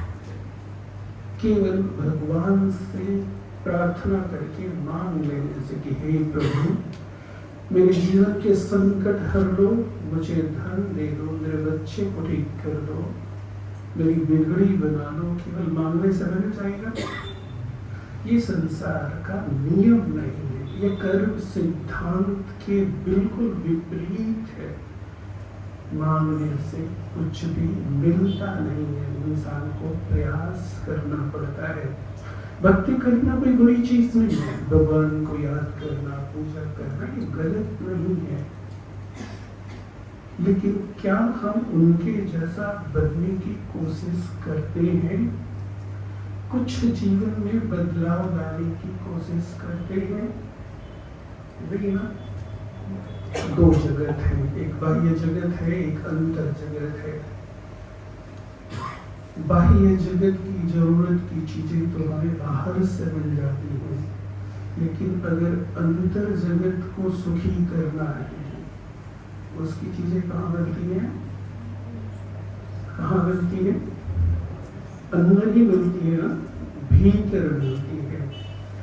शुरू में रुपेश भाई जी ने पूछा कि अगर कोई दुकान आपके यहाँ हो ऐसा जहाँ पर आधा किलो सुख मिल जाए, 1 किलो शांति मिल जाए, तो किसी भी भाव पर मिल सकता है ये। आज संसार में गरीब ज्यादा दुखी है या अमीर दुखी है? अनुभव क्या कहता है? ज्यादा गरीब दुखी है कि अमीर दुखी है? ज्यादा सुसाइड कौन करता है? अमीर ही करता है। किसी गरीब को सुसाइड करके कम देखेंगे, उसमें किसान थोड़ा कर लेते हैं, उनकी अपनी प्रॉब्लम है। सुसाइड भी अमीर लोग ही करते हैं। उनके पास इतना धन है कि आपके राजकोट में किसी भी भाव पर अगर कोई दुकान पर सुख शांति मिल जाए तो खरीद लें। हम भी माउंट आबू थोड़ा लेके जाए यहाँ से, परंतु जो चीज हमारे अंदर जगत को सुखी करता है वो हमारे अंदर ही मिलता है। परंतु अंदर ले कौन जाता है? अंदर ले कौन जाता है? बाहर अगर आपको कहीं जाना है, बॉम्बे जाना, दिल्ली जाना, अमरनाथ जाना, केदारनाथ जाना, काशी जाना, तो पंडित ले जाते हैं ना, वो हमारा मार्गदर्शन करते हैं। अगर भीतर अंतर जगत की यात्रा करनी हो तो कौन कराता है वो यात्रा? अध्यात्म वो हमारी यात्रा कराता है। इसका ज्ञान केवल अध्यात्म के पास ही है, दुनिया में और किसी के पास इसका ज्ञान नहीं है। अंदर में बहुत शांति है, बहुत सुख है, बहुत आनंद है। हम अंतर जगत की यात्रा करते ही नहीं, क्योंकि अंतर जगत की यात्रा हमको करनी आती ही नहीं है, कोई हमें कराता भी नहीं है। एक अच्छी स्टोरी सुनाई ना रुपेश भाई जी ने, भूकंप आया, सब बाहर भागे। संत ने बोला मैं भी भागा, तुम बाहर भागे, मैं भीतर भागा। उसको पता था कि बाहर तो सेफ्टी नहीं है, सेफ्टी कहाँ है? अंदर सेफ्टी है। अंदर भी एक संसार है, एक जगत है जो बाहर के संसार से बहुत बड़ा है, विस्तृत है। उसमें सुख शांति आनंद प्रेम अथाह है, और वो यात्रा हमको केवल अध्यात्म करा सकता है। लेकिन जब अध्यात्म की बात की जाती है तो एक बड़ा ही स्वाभाविक सा प्रश्न हम सबके मन में उठता है, इसकी क्या जरूरत है? क्या इसके बिना जीवन नहीं जिया जा सकता? अध्यात्म के बिना क्या जीवन नहीं जी सकते हैं? जी सकते हैं कि नहीं जी सकते हैं? जी सकते हैं ना। इनफैक्ट हम सब अध्यात्म के बिना जीवन जी रहे हैं ना। हम ऐसा कितने लोग हैं जो रोज मेडिटेशन करते हैं? कितने लोग हैं जो रोज करते हैं? कितने लोग हैं जो रोज घर में पूजा करते हैं, डेली सुबह शाम? इसमें भी पूरे नहीं है। कहने का भाव ये है कि हम अपने अंतर जगत के प्रति जागरूक नहीं है।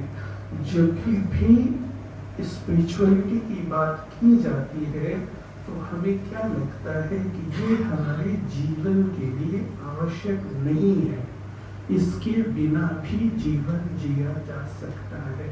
इनफैक्ट हम जी भी रहे हैं, लेकिन आज जो हमारे जीवन की क्वालिटी हो गई है, क्या उससे हम संतुष्ट हैं?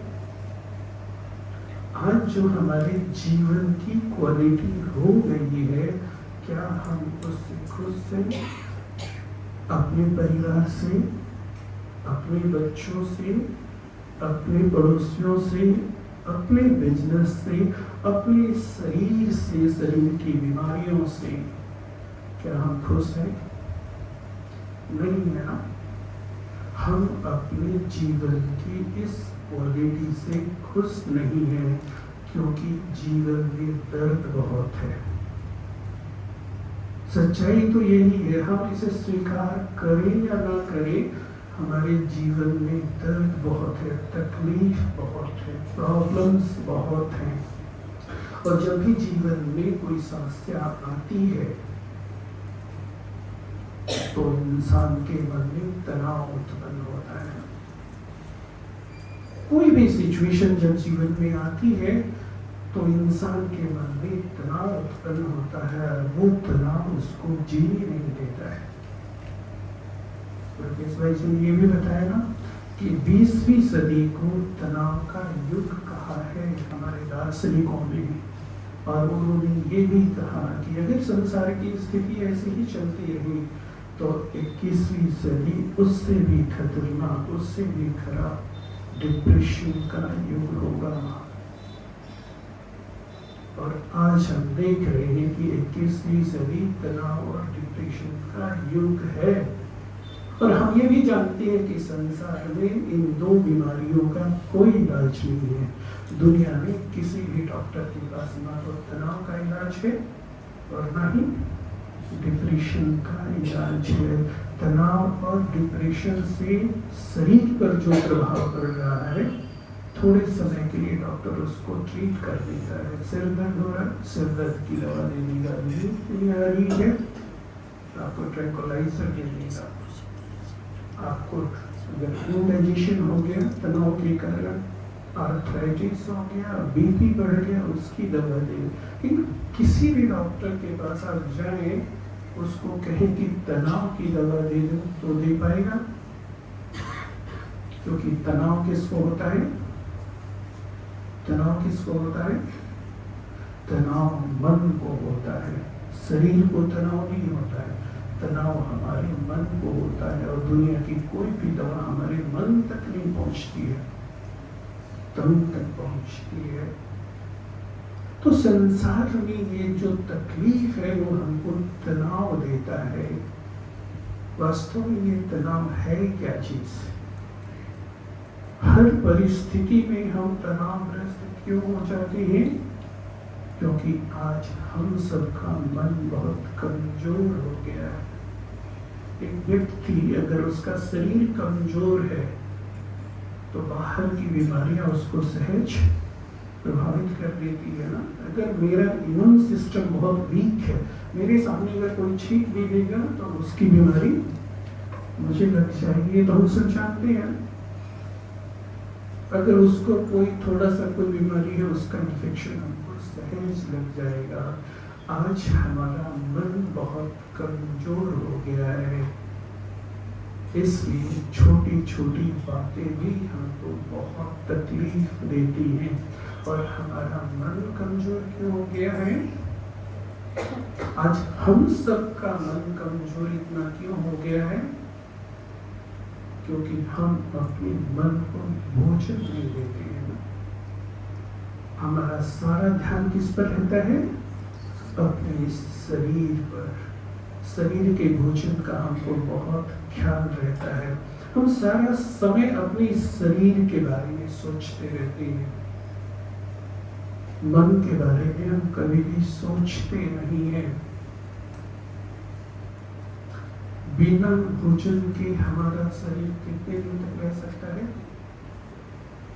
बिना भोजन के, बिना जल के हमारा शरीर कितने दिन चलेगा? थोड़े दिनों के बाद वो कमजोर होने लगता है, बीमार होने लगता है, उसे तरह तरह के रोग होने लगते हैं। भोजन शरीर के सर्वाइवल के लिए जरूरी है। मन को भी यदि भोजन नहीं देंगे तो मन भी धीरे धीरे कमजोर होने लगता है, बीमारग्रस्त होने लगता है। उसके अंदर भी तरह तरह की बीमारियां उत्पन्न होने लगती है। वास्तव में संसार में आज जितने भी मानसिक रोग हैं,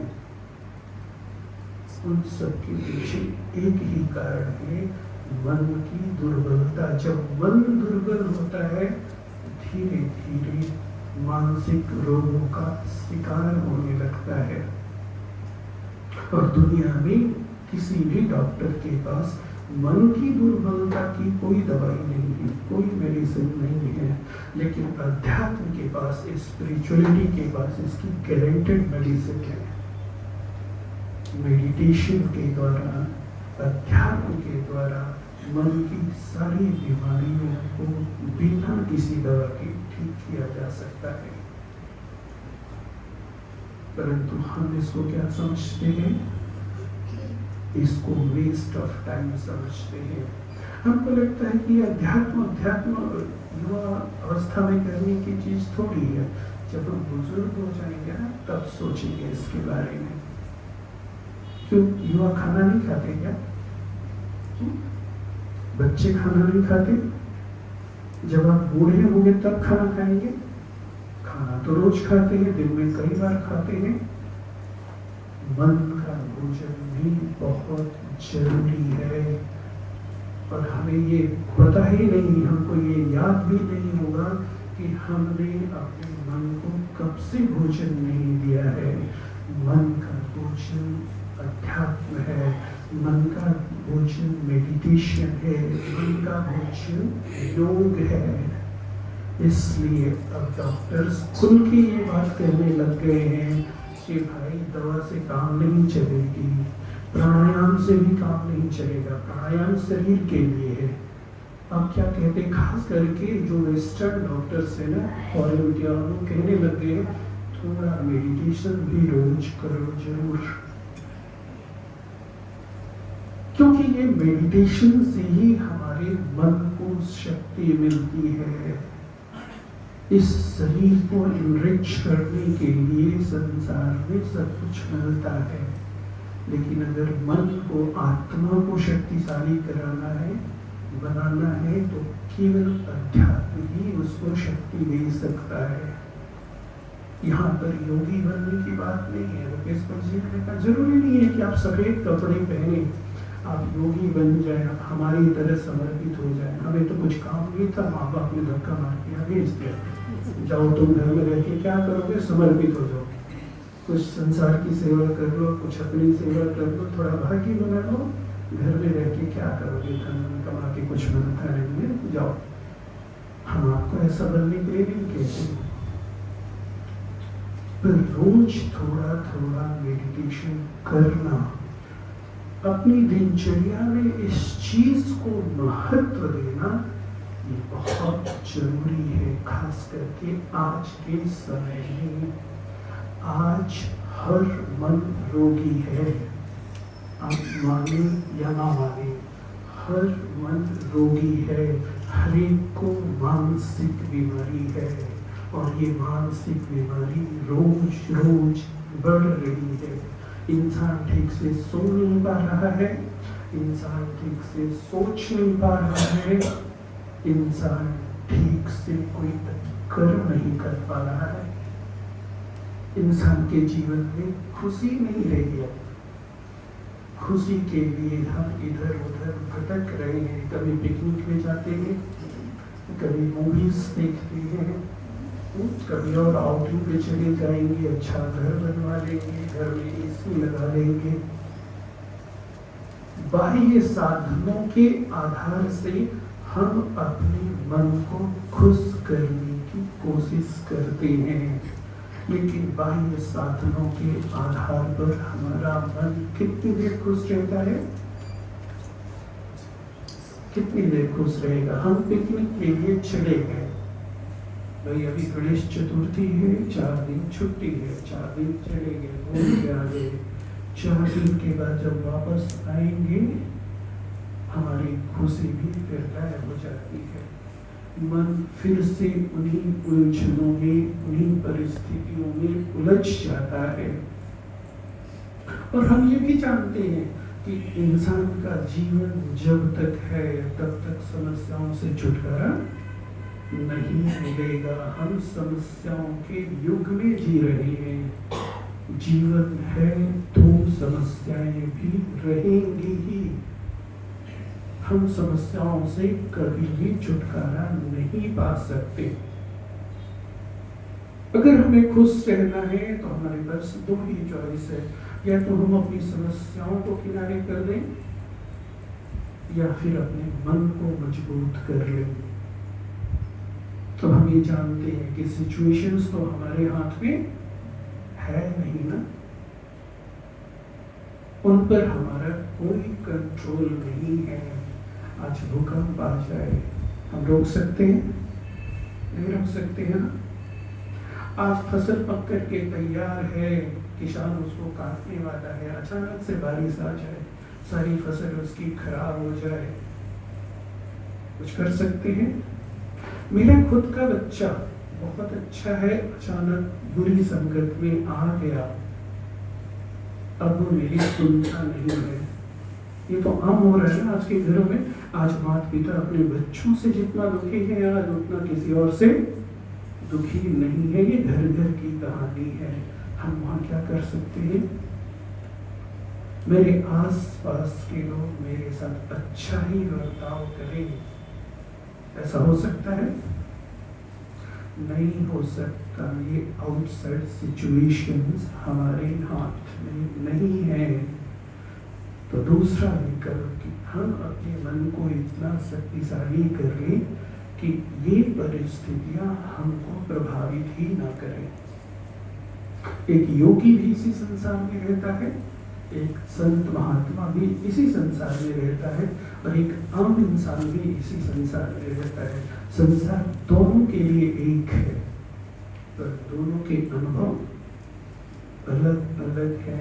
एक रोते रोते जिंदगी को गुजार रहा है और दूसरा हंसते हंसते जिंदगी को गुजारता है। ऐसा तो नहीं है ना कि एक संत के पास समस्याएं नहीं आती है, उसके लिए कोई और बेहतर संसार है।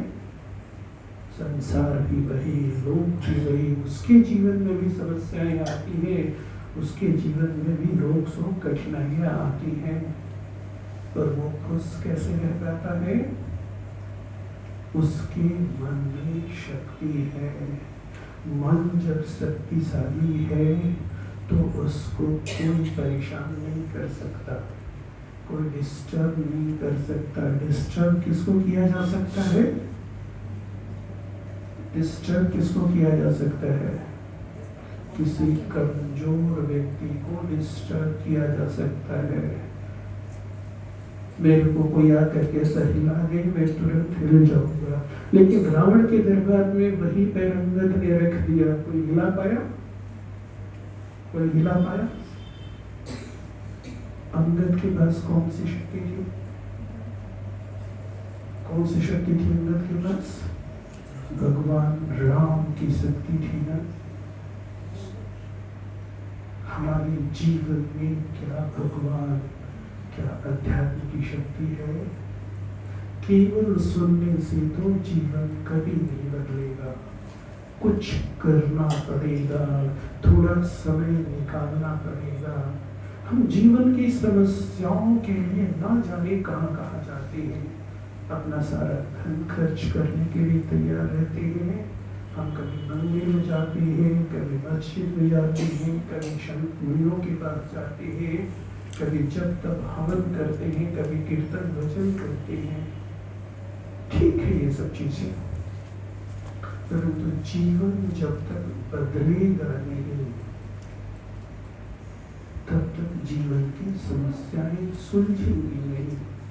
और समस्याओं का कनेक्शन इस शरीर से नहीं है, जीवन की समस्याओं का कनेक्शन हमारे मन से है।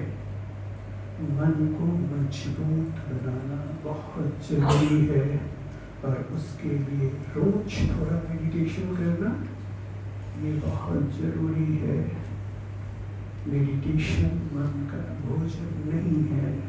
ऐसा नहीं है कि हम भी जाएंगे तो ब्रह्मा कुमारियों की तरह हो जाएंगे, हमको भी कहीं घर बार ना छोड़ना पड़े, हमको भी सफेद कपड़े ना पहनना पड़े। नहीं, ऐसा कुछ करने की जरूरत नहीं है। मेडिटेशन को एक बार समझ करके हम जहाँ हैं, अपने घर में हैं, सुबह शाम यदि 15-15 मिनट भी हम कर लेते हैं तो लाखों लोगों के जीवन का ये अनुभव है कि अगले 15 दिनों में आपका जीवन बदला बदला सा नजर आएगा। जीवन में वो सुख अनुभव होगा जो आज से पहले नहीं हुआ था। अध्यात्म हमें जीवन जीना सिखाता है, केवल हमारे मन को ही शक्ति प्रदान नहीं करता है, लेकिन हमें जीवन जीने का तरीका सिखाता है। इंसान के जीवन में ढेर सारी प्रॉब्लम्स इसलिए भी तो है ना कि इंसान को ठीक से बोलना नहीं आता, इंसान को ठीक से व्यवहार करना नहीं आता, इंसान को ठीक से सोचना नहीं आता है ना। सोच का तो बहुत ज्यादा प्रभाव हमारे ऊपर पड़ता है, हमारे परिवार पर, हमारे बच्चों पर, हमारे शरीर पर, बीमारियों पर। अध्यात्म हमें सिखाता है सोचना कैसे है, बोलना कैसे है, व्यवहार कैसे करना है। ये चीजें कोई और नहीं सिखाता, किसी स्कूल कॉलेज में ये बातें नहीं बताई जाती। स्कूल कॉलेज में आप जाएंगे वो आपको डॉक्टर बना देंगे, इंजीनियर बना देंगे, अच्छा बिजनेसमैन बना देंगे, परंतु एक अच्छा इंसान बनना है तो अध्यात्म की शरण में आना बहुत जरूरी है, क्योंकि जीवन जीने की कला तो यही सिखाता है।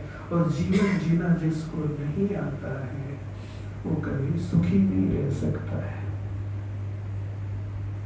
इसके लिए थोड़ा समय निकालने की जरूरत है। तो आप सब आए हैं, आज गणेश चतुर्थी है, एक अच्छा दिन है। मन में एक अच्छा शुभ संकल्प करें कि मुझे अपने लिए ज्यादा नहीं 1 घंटा रोज निकालना है।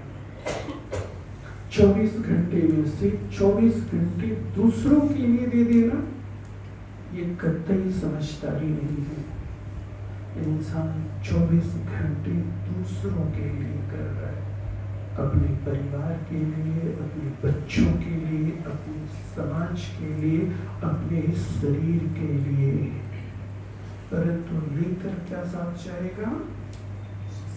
साथ लेकर क्या जाएगा? जो अपने लिए करेगा। जो सुख शांति हम अब अपने मन में भरेंगे, जो दुआओं का बल अब भरेंगे, वो आगे भी साथ जाएगा। ये धन संपत्ति, बच्चे, परिवार सब यही रह जाएंगे, आगे जाएंगे, नए मिल जाएंगे, लेकिन जो चीज हमारे साथ जाएगी वो है अभी का श्रेष्ठ कर्म। मन की शक्ति आगे तक जाती है, तन नहीं जाता है, मन की शक्ति जरूर आगे तक जाती है। तो हम 1 घंटा नहीं निकाल सकते हैं, आधा घंटा अपने लिए जरूर निकालें, मेडिटेशन करें। इससे हम देखेंगे कि धीरे धीरे मन की जितने भी रोग है, मन की जितनी भी दुर्बलता है, समाप्त हो जाएगी। आज हमारे पास बहुत कुछ है, फिर भी मन में खुशी नहीं है। हमें ऐसा लगता है ना कि सब है मेरे पास। कई बार हम एनालाइज करने की कोशिश करते हैं, क्यों मेरा मन दुखी है। हम समझ नहीं पाते हैं क्यों मेरा मन दुखी है। सब ठीक है फिर भी मन दुखी है, क्योंकि मन कमजोर बहुत है। और मन यदि कमजोर है तो ये दुनिया के साधन भी हमको अच्छे नहीं लगते। हम शरीर के कितने भी साधन इकट्ठे कर लें, टीवी, फ्रिज, अच्छा मकान, अच्छा दुकान, एसी कमरा, कुछ काम नहीं आता यदि यहाँ पर शांति नहीं है। तो एसी कमरे में सोए होंगे, डर लग के डरते होंगे, लेकिन मन में अगर कोई कांटा फंसा होगा तो नींद नहीं आएगी। रात भर करवट बदलते रहेंगे, फिर भी नींद नहीं आएगी। आपको भूख लगी है, आपके सामने आपके पसंद का भोजन पड़ा हुआ है, उसी समय आकर कोई आपको कोई अशुभ समाचार सुना दे, वही भोजन आपको अच्छा नहीं लगेगा, स्वादिष्ट नहीं लगेगा, भूख खत्म हो जाएगी। ये साधारण सुविधाएं भी अच्छे कर लगते हैं जब मन खुश है, और मन खुश कब रहता है कि जब हम थोड़ा समय भी अपनी दिनचर्या में भगवान को याद करते हैं। इंसान को बहुत याद कर लिया, अब थोड़ा समय भगवान को याद करें, थोड़ा समय अपने साथ बिताएं, एकांत में बैठे, खुद को देखें, अपने कर्म को देखें, अपने विचारों को देखें, अंतर जगत की यात्रा करें। हम सब कुछ बाहर ढूंढने की कोशिश ना करें। बाहर केवल सुविधाएं मिल सकती हैं, साधन मिल सकते हैं, मन की शांति बाहर बिल्कुल नहीं मिलती है। मन की शांति अंदर मिलती है और अंदर तक ले जाने का एक ही साधन है, वो है अध्यात्म, मेडिटेशन, भगवान की याद। तो आज गणेश चतुर्थी के दिन हम अपने आप में एक अच्छा संकल्प करें, हमें थोड़ा समय निकाल करके मेडिटेशन जरूर करना है। आप देखेंगे जो पढ़ने वाले यहाँ बच्चे बैठे हैं, स्टूडेंट हैं, 15-20 दिन में आपकी एकाग्रता बहुत अच्छी हो जाएगी। अगर 15 मिनट भी सुबह शाम मेडिटेशन करते हैं, आपका कंसंट्रेशन बहुत बढ़ जाएगा, आपकी मेमोरी पावर बहुत अच्छी हो जाएगी, आपको नींद बहुत अच्छी आएगी। नींद के लिए कभी कोई दवा लेने की जरूरत नहीं पड़ेगी। घर में अगर कोई ऐसी प्रॉब्लम भी होगी ना छोटी मोटी, तो भी वो आपकी खुशी को छीन नहीं पाएगी। आप बड़े बड़े सिचुएशंस को भी हंसते हंसते टैकल कर लेंगे। यही जीवन हमें अच्छा लगने लगेगा। जो जीवन अभी हमें दुखदाई लगता है, जो परिवार हमें अभी दुखदाई लगता है, वही परिवार, वही लोग, वही समाज हमें अच्छा लगने लगेगा। जीवन जीने का सुख मिलेगा, जीवन जीने का आनंद आएगा। तो थोड़ा समय खुद के लिए निकालना ये बहुत जरूरी है। ओम शांति।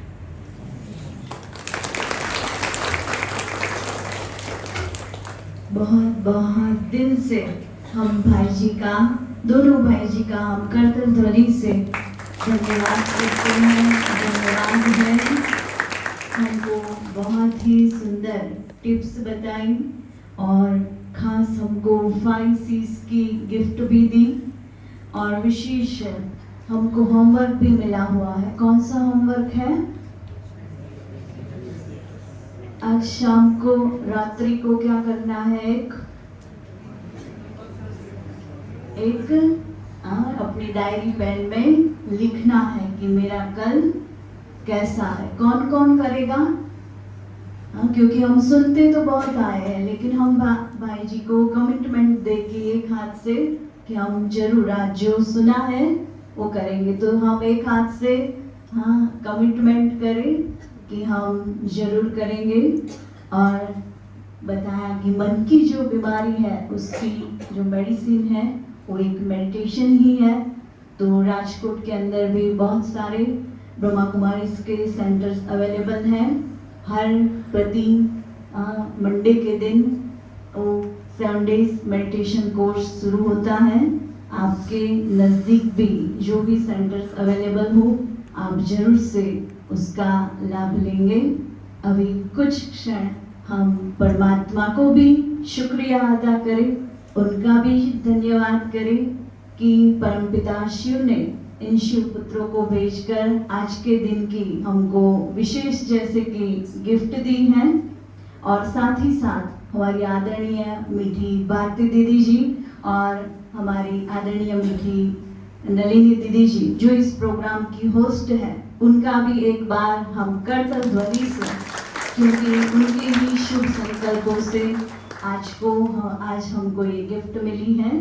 तो 2 मिनट हम परमात्मा की याद में बैठेंगे। उसके बाद पहले यहाँ से गेस्ट ही प्रस्थान करेंगे, बाद में आप प्रस्थान कर सकते हैं। ओम शांति।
सबका भी बहुत बहुत तहे दिल से धन्यवाद है।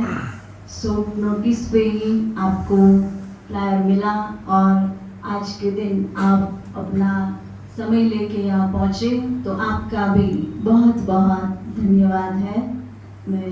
हम गेस्ट यहाँ से प्रस्थान करेंगे, बाद में हम यहाँ से निकलेंगे।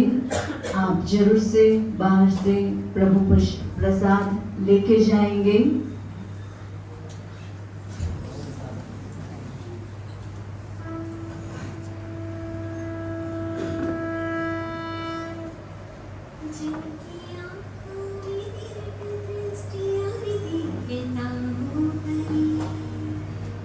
जिन